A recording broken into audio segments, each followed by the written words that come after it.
Booking Holdings BKNG Beginner's Guide.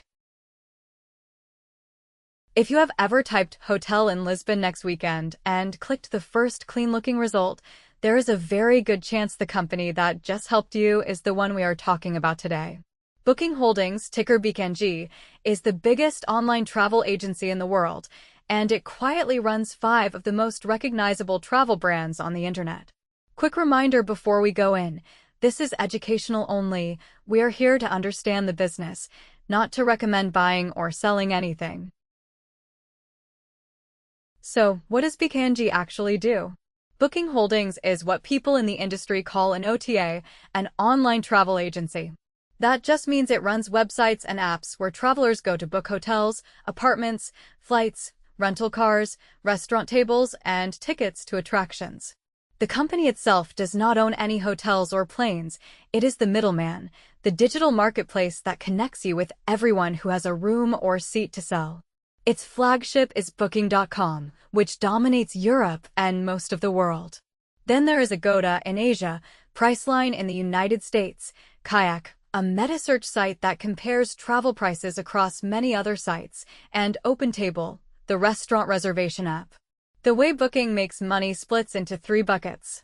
The biggest, about 2/3 of revenue at roughly $3.7 billion last quarter, is merchant revenue. That is when Booking takes your credit card directly, charges you, and then pays the hotel itself, which lets it earn extra money on payment processing, foreign exchange spreads, and credit card rebates. Think of it as Booking acting as the cashier instead of just the host. The second bucket, about 28%, is the older agency model, where the hotel takes your card directly and pays Booking a commission afterward. The smallest slice, about 5%, is advertising and other, mostly Kayak price comparison ads and OpenTable restaurant fees. The big number to remember is scale: 338 million room nights booked in a single quarter across 4.4 million properties. So, who does BKNG compete with, and how does it win? The competitive lineup is intense. The most obvious rival is Expedia, which owns Hotels.com and Vrbo. Airbnb is the one everyone has heard of, especially for apartments and vacation rentals. And in Asia there is Trip.com, but the most interesting new competitor is not really a travel company at all. It is artificial intelligence. AI chatbots like ChatGPT and Google Gemini can now answer, "Where should I stay in Tokyo?" in plain language, which threatens to skip Booking's homepage entirely. So why does Booking still win? It has what investors call a wide moat, a moat being the competitive advantage that keeps rivals from catching up. First, scale on the supply side. Booking has 4.4 million properties listed, but only about 500,000 of those are traditional hotels. The other 3.9 million are alternative accommodations, small bed and breakfasts, guest houses, family-run apartments, the long tail of independent properties that makes up roughly 90% of the inventory. An AI chatbot can describe a famous Marriott in plain English, but it cannot easily list, price, and book a tiny family guest house in a Greek village. Second, the payments business.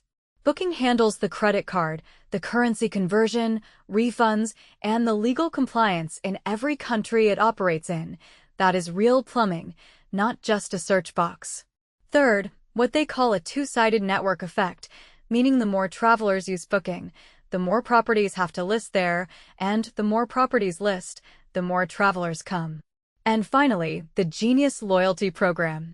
Customers in the top tiers, called L2 and L3, now drive the high 50% of room nights, and the mobile app sits in the high 50s too. Genius and the app together create real switching costs, a personal cost or hassle that makes it annoying to use a different service. What are the key drivers for the business over the past 5 years? 3 forces drove this business over the last 5 years. The first is the merchant payments transformation. 5 years ago, most of Booking's bookings ran through the old agency model where hotels billed the customer. Today, merchant bookings are 72% of total gross bookings, up about 5 percentage points in the last year alone. Translation: Booking is keeping more of every dollar that flows through the platform because it has added payment processing and FX, Foreign exchange, the markup when you pay in dollars, but the hotel gets paid in euros. To a service that used to be just a commission. That is the source of operating leverage, meaning the company grows revenue faster than its costs.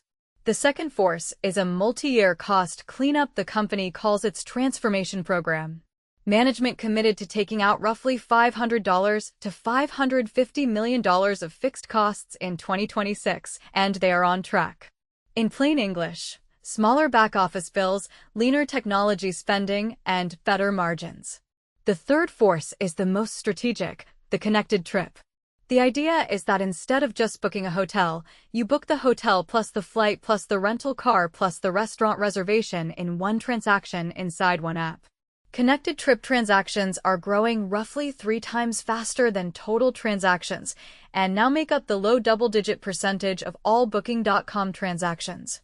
Pair that with Genius loyalty perks and you get a flywheel, a self-reinforcing loop where every booking pulls the customer further inside Booking's own ecosystem and away from generic search.